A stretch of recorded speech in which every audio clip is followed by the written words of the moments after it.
Paz do Senhor! Hoje eu quero compartilhar algo muito legal com vocês, que se chama Círculo de Oração.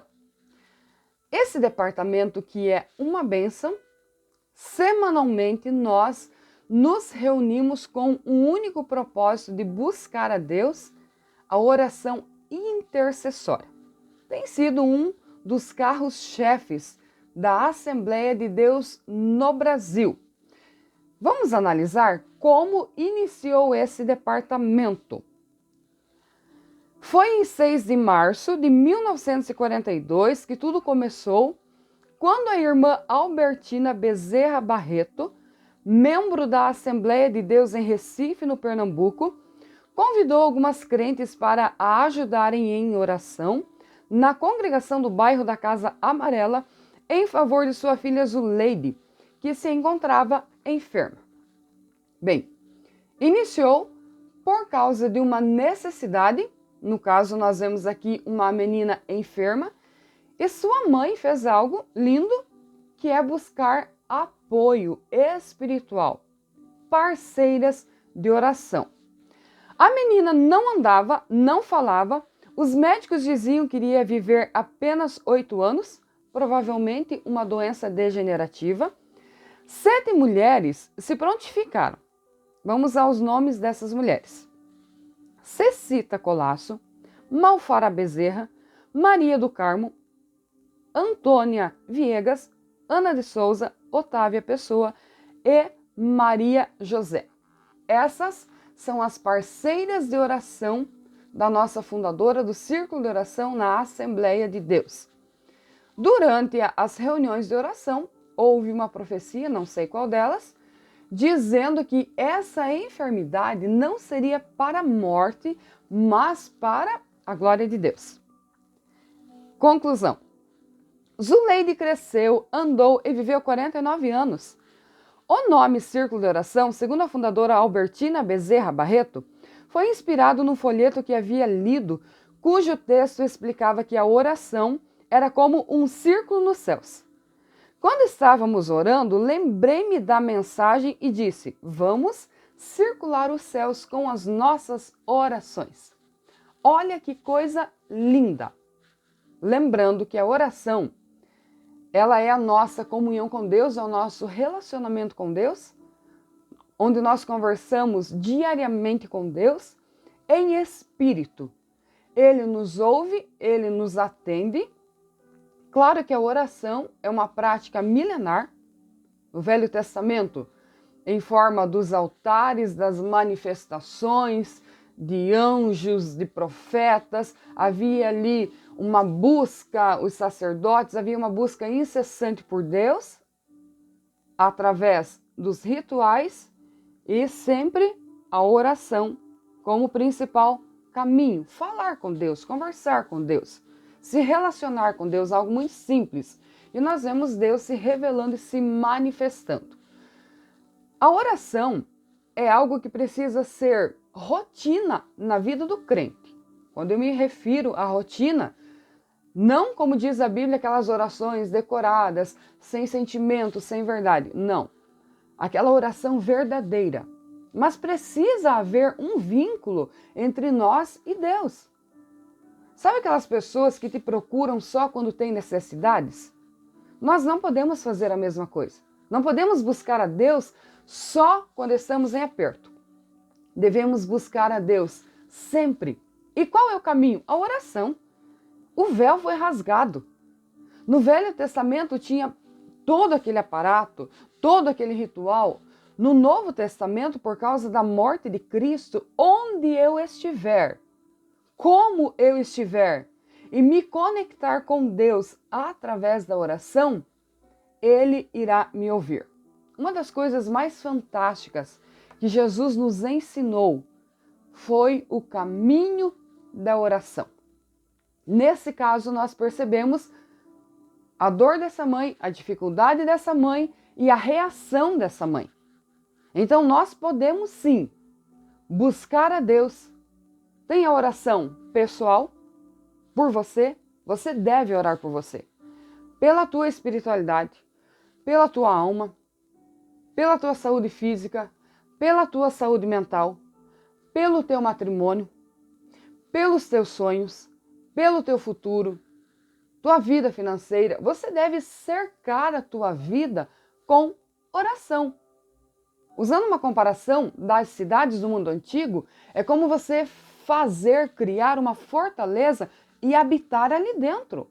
E todas as vezes que o inimigo tentar interferir e entrar, você não vai permitir.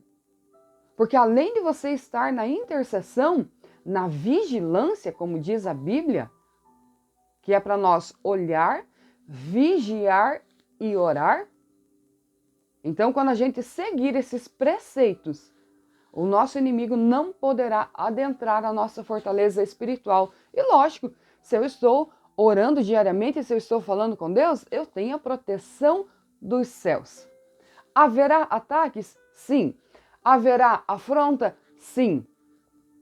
Mas descubra o caminho da oração. O caminho da oração é fantástico, a oração diária. Aí nós temos a oração na igreja.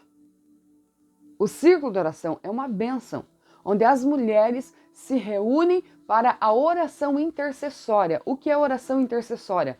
Orar umas pelas outras.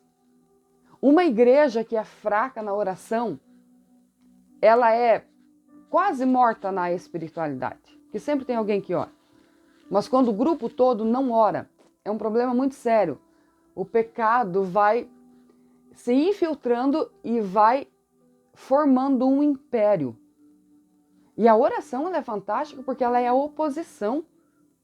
Por isso que quando você ora, o inimigo se levanta. É natural. Só que Deus sempre dá vitória para os seus servos, para aqueles que são fiéis, para os seus escolhidos. Frequente o círculo de oração da tua igreja. Se o culto começa às 18 horas, a menos que seja por alguma dificuldade, trabalho, caso contrário, chegue em tempo de orar. Você vai perceber que o culto será diferente.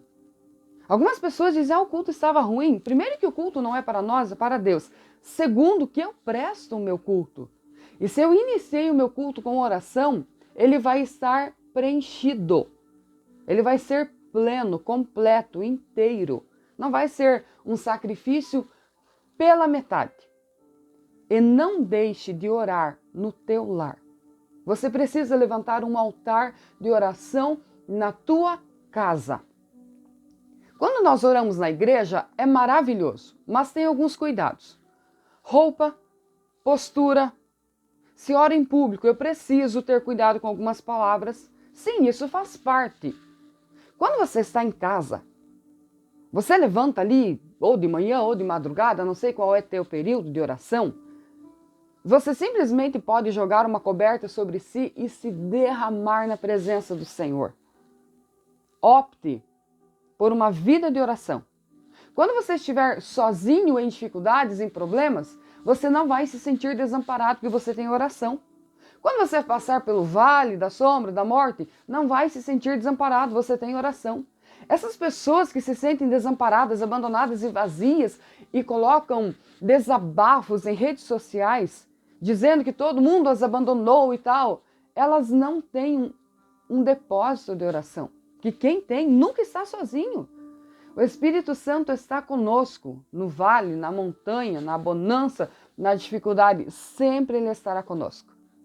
Mantenha o relacionamento e lembre que esse departamento lindo da nossa amada Assembleia de Deus iniciou com uma mulher através de uma dificuldade e hoje tomou uma proporção enorme que, se uma igreja não tem círculo de oração, é estranho. Eu nunca vi. Todas as nossas igrejas têm esse departamento. E como Tito ensinou as mulheres mais velhas a ensinar as mais novas em todas as áreas da vida, inclusive ensine elas o prazer e o dever da oração.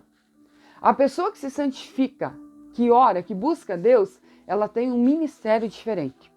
Ela tem unção no ministério. Ela tem unção no louvor, na pregação, na liderança. Ela tem graça. Ela não é alguém que tenta impressionar por fora porque é vazia por dentro. Não.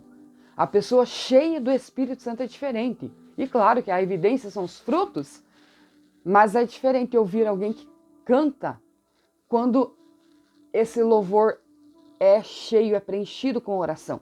É diferente ouvir alguém que prega quando a sua vida é regada com oração, obediência e santificação. O caminho do Evangelho é simples, porém eficaz. Jamais vamos perder essa simplicidade, porém profundidade, que nos conecta com Deus e que Ele nos revela, como diz Jeremias 33:3, clama a mim. Essa é a nossa parte. Aí vem a parte de Deus e responder-te-ei. E aí vem a revelação. Anunciar-te-ei coisas grandes e firmes que não sabes, mas que eu te mostrarei. O mundo espiritual é fantástico, mas a oração é o caminho para adentrar os portões celestiais. Jesus orou em todo o tempo. Antes do seu martírio, ele vai para a oração. Como suportar algumas fases da vida, como suportar alguns momentos da vida somente com oração. Espero que tenha te ajudado de alguma forma e até é importante saber como surgiu algumas coisas na nossa igreja e na nossa liturgia. Que Deus te abençoe em nome de Jesus.